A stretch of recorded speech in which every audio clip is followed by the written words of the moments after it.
particular life worlds or whatever you want. I claim that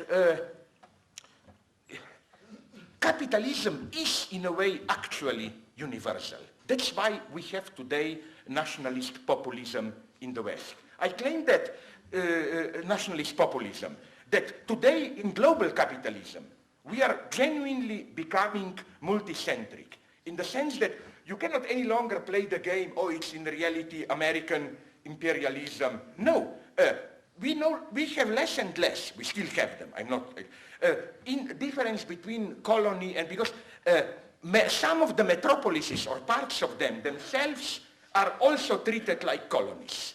Here I understand almost the anti-colonialist rhetoric of American populist right-wingers like Pat Buchanan and so on, who said, but we are also colonized by international capital, we are, and so on and so on. In other words, let me put it in very simplistic terms. Let's say we come from totally different cultures, and we collaborate on the market. I claim now you can play this multiculturalist game and say, but we cannot universalize it. Each of us understands it from his, her, their life world in a totally different way. But what if this dimension is not the crucial one? What if the truth is in the very act of social exchange which universalizes our position and imperceptibly changes the assertion of our identity into what we poetically call the choice of a lifestyle or whatever, and so on and so on.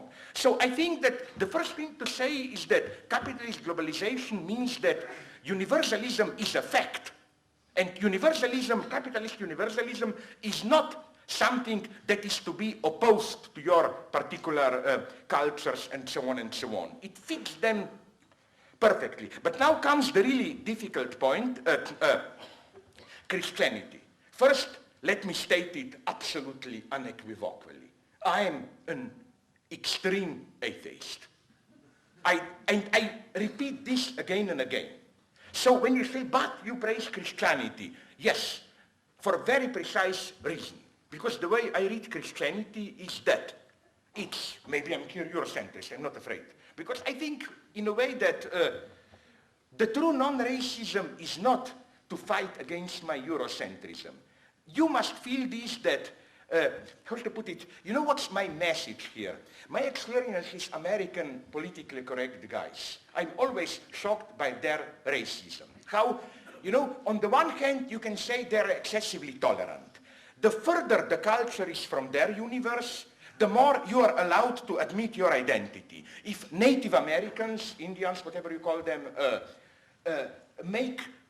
say we must assert our culture is superior, it's wonderful, you have multiple orgasms.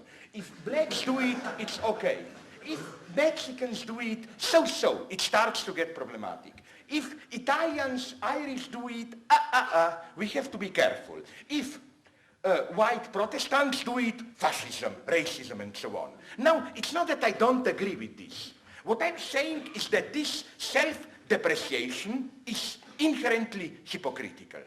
It always is combined with another dark subterranean of thought which says, yes, my particular identity is prohibited. If I assert my white English Protestant identity, I'm a fascist. Which means that my true identity, precisely because my particular identity is prohibited, is universal. Which is why these same people who prohibit to themselves asserting their particular identity love to teach others how to be authentic, and so on and so on. You know, their denial of their particular identity is always a sick. Here you should fear Western imperialist universalism.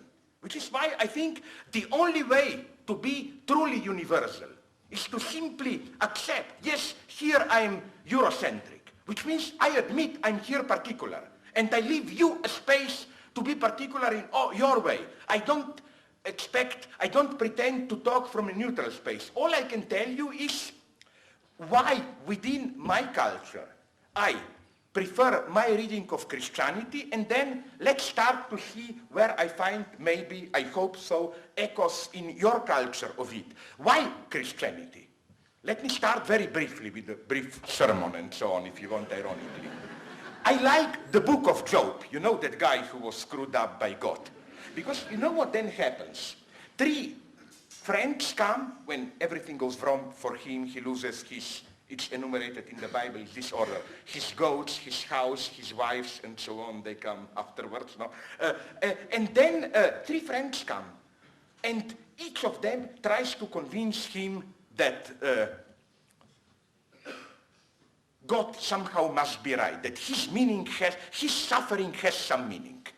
One tells him basically, even if you don't know what you did wrong, God is just, so you must have done something wrong.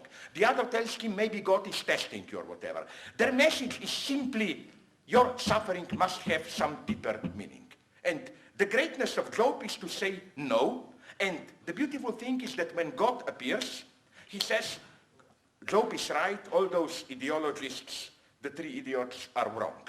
Next step, then comes the most beautiful moment. Nonetheless, when Job asks God, but why did you screw me up so much? Why this? God's answer is very ambiguous. Usually it's read as divine arrogance. God says, but where were you when I was creating those monsters? Like, who are you, piece of shit, to even talk about this?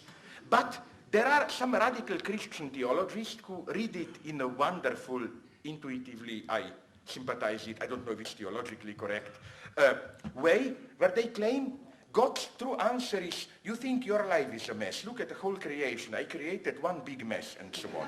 It's a kind of a divine abdication. And from here we come to how I read Christianity. Following Chesterton, I focus on that precise point on the cross where Christ says, Father, Father, why have you abandoned me, and so on. As Chesterton put it, at that point, God stops to believe in himself. God himself becomes, Chesterton words, for a moment a blasphemous atheist. And this is how I read it. Holy Ghost, God dies, in which God dies on the cross. I don't read it in this sense of God is there, we are here, God sends a messenger, his boy, we screw it up, God says, okay son, come back to me maybe in 1,000 years again. No, as Hegel put it, God who dies on the cross is the big God himself. And the way I read the death of Christ, and I'm not alone, is not we trust God, but God has to trust us. In what sense? The message is, you know, this most disgusting for me justification of transcendent theology, which goes something like, I hate this metaphor, that the world is like a painting. What you perceive as evil is, you know, when you look at the painting too close, you see a stain. And this is like evil, but then when you look at it from a proper distance, you see that this stain really contributes to universal harmony and so on and so on. I found this theory repulsive, disgusting. This is like saying to the Jews or Gulag victims, you know, like, it may appear to you, but withdrawn from a proper perspective, it contributes to the harmony. This God, the good old guy who sits back and pulls the strings, so that while we live our confused lives, we can see that it will end well. This guarantee of somehow the good father is pulling the string. This God abdicates, dies. For me, Christ's embodiment means I abdicate. I cannot hold that position. I die. I throw myself, and what will follow me is Holy Ghost. The way